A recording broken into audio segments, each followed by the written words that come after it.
Hi, I'm Brooks Compton, Mayor of the City of Centerville. Welcome to Centerville Business Today. This is my first Centerville Business Today, and I'm having an opportunity for his first Centerville Business Today, Prentice Lipsey, who is the Executive Director of the Franciscan Living Community, St. Leonard. Prentice, thank you for being here today. Thanks, I appreciate you joining me on my inaugural show of Centerville Today. I'm very honored. Congratulations to you. Well, thank you very much. And Prentice, I know that you're fairly new to the area. We'll get right into your background and a little bit about your involvement before you came here to St. Leonard. I am new to the area, somewhat new, but actually my first job out of college was working for St. Elizabeth Hospital here in Dayton, Ohio, which has a connection to St. Leonard. So it was almost kind of predestined, I feel, that I ended up back here working for a Franciscan community. So I could go into that story. It was actually a good one. Well, I think that'd be great. A little history of the St. Leonards and the Franciscan community here. I think all of us who have grown up around here always came up here and saw the towers here, and I think a little bit of background would be helpful for the community and the business community. Yeah. So St. Leonard, it got its name because it used to be a school of theology, and so St. Leonard is most known for being an educator. So most people don't know that that's how St. Leonard came to be. For many years, starting in the 1950s, St. Leonard started out as that seminary, and we had monks and priests who lived here on campus. The main building for St. Leonard used to be dorm rooms. I think my office is actually an old dorm room. They were there for many years. They lived off the land here, 240 acres as part of Centerville, and many people have told me stories about remembering that they used to deliver papers to the priests that lived here and so forth. But it was not until about 1980 when the priest decided to uproot and leave this area that they then gifted this land to the Franciscan Sisters of the Poor. And they are the same sisters that started St. Elizabeth Hospital downtown Dayton. And so the history is rich. They stayed here for several years as the sponsors of St. Leonard. And it wasn't until about 2001 we received a new sponsor, which was our current sponsors of Franciscan Living Communities, the Sisters of Sylvania.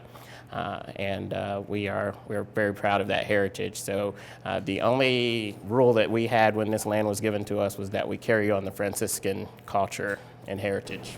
I think as being a longtime member of Centerville and those of us who live in the community, we really appreciate all the efforts that St. Leonard's and the Franciscan Sisters did over the years to develop this site. And if you could maybe just give us a little bit of what the facilities are and what some of the services that St. Leonard's provides, that'd be great. Absolutely. So when the land was given to the sisters, the caveat was that they use it for helping and healing. And so that's what we've done all these years. So St. Leonard, we offer the full continuum of services. I say post-acute care services. And what I mean by that is we have the full continuum of everything that's offered post a hospital stay, from skilled nursing facility, assisted living. We have independent living, of course, with our cottages and our homes, but we also go into some more in-depth services, whether it's hospice or providing home care. We have all those levels. So as you look to the future as far as the nature of our community and what the services are going to be needed, what do you think the future is as far as housing and needs of our seniors as the community ages a little bit? The only constant thing in healthcare is that it's always changing, but I do know that we're on the precipice of a big wave of seniors coming to age, so to speak. We have the baby boomers who I recently read a statistic that by the year or between 2020 and 2025, 1 in 5 individuals will be of the age of 70 or older. And so that's something that I think that our communities and in the U.S. we're all preparing for. You see so many facilities popping up that offer similar service lines, but I do believe that there's going to be room for many of us to take care of seniors and to provide that level of care long going. Well, I know as a baby boomer that I'm personally pleased that facilities such as St. Leonard's are bringing such great services online, available to the community, particularly the quality of the services that you provide. And I know I've had an opportunity to be in the cottages and other facilities around here, but how many independent living cottages do you have on the St. Leonard's grounds? Great question. I tend to break it down and just use a rough number. We have approximately 200 independent living homes. I'd add another 80 or so to make that approximately 300 independent living units. Our garden homes, our cottages, our independent living apartments. Then we have another 100 or so assisted living.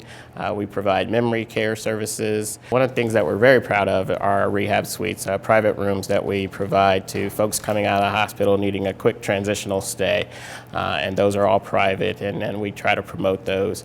And then last but not least, our skilled nursing facility services. So someone from St. Leonard's is a resident here, they need hospitalized care, if they need to come back for rehab, they can come right back here and rehab here and then go into their own apartment or unit at that point. That's the future of long-term care, is really kind of helping folks transition short stays back to a home setting as people want to age in place. And so ultimately we serve over 1,000 seniors a year.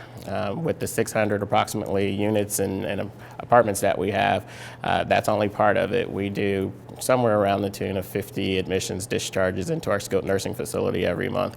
So we easily serve over 1,000 seniors every year. Well, that's great. And I know those of us who live around here, we think a lot of St. Leonard's and what you've done for the community and the level of care that you provide people. But how many employees do you have at St. Leonard's? I know you have a lot. Yes, and to take care of 1,000 seniors, you have to have a lot. We approximately have about 500 employees that work here at St. Leonard, great employees, and we're really focusing in on the quality of our employees and the care that we provide. One of the things that I'm a firm believer in is that you cannot have good care without good relationships. First and foremost, making sure that you build a rapport with the folks that you're serving. I often say I want to know everyone on a first name basis. And really, our staff are great at trying to remember that, we're in customer service, but it's the highest level of customer service that you can possibly imagine. So really getting to know someone is how you start to anticipate their needs and give them great care. I know from the people that I've talked to who reside out here at St. Leonard's, I know a number of people who do, they feel that way, that you do give them excellent care and very first-class quality service the whole time. And Prentice, one of the things I know that St. Leonard's added a few years back was the station house. Yes. And that's a real good point for St. Leonard's. And if you might tell the business community and community a little bit about Station House, I think they'd like to know about that. Yeah, you're absolutely right. Our Station House has been here for a little over 3 years. It's tied to our wellness center, being the Franciscan Center here on campus. It's open to the community, and we can do a number of things in partnering with community organizations to provide this space. We do want folks to know that the restaurant's here. We're sitting here this morning and getting ready to open here shortly, but it's here for the community. We want folks to know that we're a place you can come. You yourself have been here for business meetings. We like to do a lot of different events here, conference center, education for the community. All that's part of our wellness center. We have the Silver Sneakers program here at St. Leonard. So anyone wanting to participate in that, they can take advantage of our wonderful classes and our aquatic gym and therapies. And we really try to make sure that folks know that we're here and to utilize us. That's what we're here for. I know when I've been in the Station House before, I walked by a first-class fitness facility. And also I know you have a swimming pool that you have the ability to use. And every time I've gone by, it's well attended. And as far as the fitness center is concerned, do you have then, I know you have, looks like the latest fitness equipment in your fitness center. I'd like to say it's the latest equipment. I don't know that much about equipment. My wife is actually a physical therapist, but one equipment piece that I do know of is the new step. It's the bike, and most people, I won't say they fight over that, but we have plenty of those here. We want to make sure that we have the most up-to-date equipment.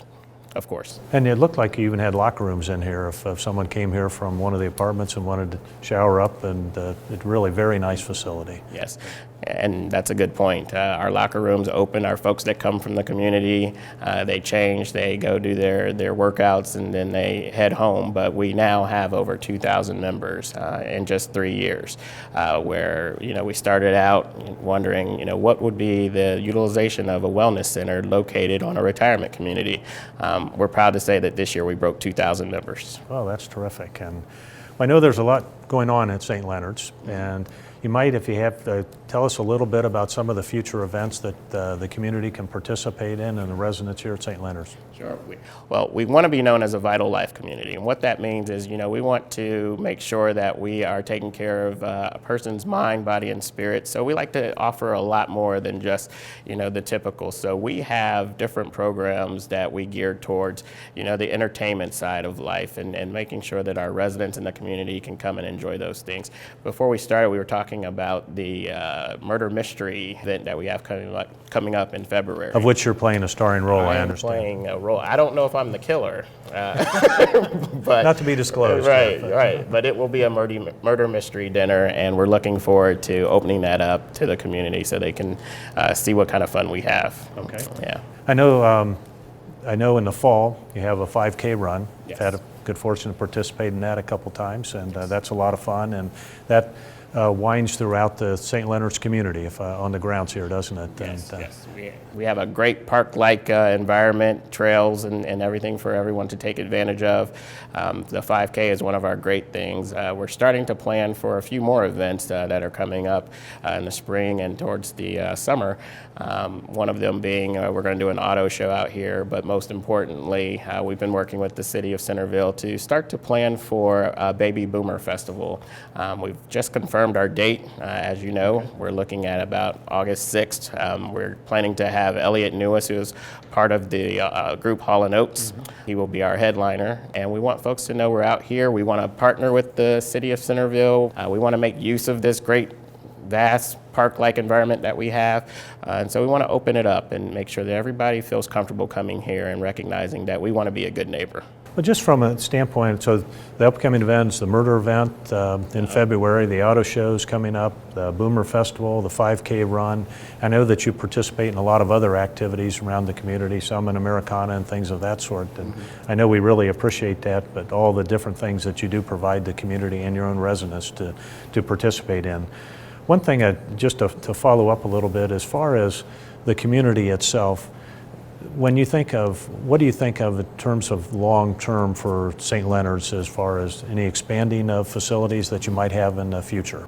Right, and so I talked about how there's so much change in healthcare. For us to put out a 10-year plan, it probably would change in a year, but we certainly are looking at what we can do to be able to continue our mission of making sure that we care for those who need our services. I would say the future for St. Leonard, we will definitely want to take advantage of some of our space that we have out here, providing more of a one-stop shop kind of a retirement community for our seniors. Placing shops and different places that folks are interested in coming to and having within walking distance here on our campus. So more of that to come, and different options for assisted living and independent living. Oh, that's great. I know that from having been a member of council for a number of years, and I started back in the 80s, to have an opportunity to see St. Leonard's develop the way it has and become such an integral part of our community. It's an honor to be here today, to have a chance to talk with you, and it's been an honor to work with St. Leonard's over the years, and I know the community thinks very much of what you've done and how you treat your residents and how you treat the community in general, that it's first class all the way. And one only needs to come out here and take a look at the Station House or give you a call and have a chance to talk with you and see what a great facility and what a great community asset it is. And I too want to thank the city of Centerville, and I want to specifically say that I've received such a warm welcome to the city of Centerville, and that's from everybody, from the executive to the town leaders to the city leaders. I feel that this is a great city, and I really want to make sure that everyone knows that we want to be a good part of it. Well, we're proud to have you in Centerville, and we're glad to have you as the new executive director here, and whatever we can do to help, and we appreciate St. Leonard's and all you do for us. So I think we could probably go on a lot longer, but I'm going to wrap it up and say, for the inaugural Centerville Business Today, Prentice, thanks for breaking me in on the first one. No problem. We enjoyed having an opportunity to talk to you, and we will do so again soon. Thank you. Thank you. That wraps up for Centerville Business Today.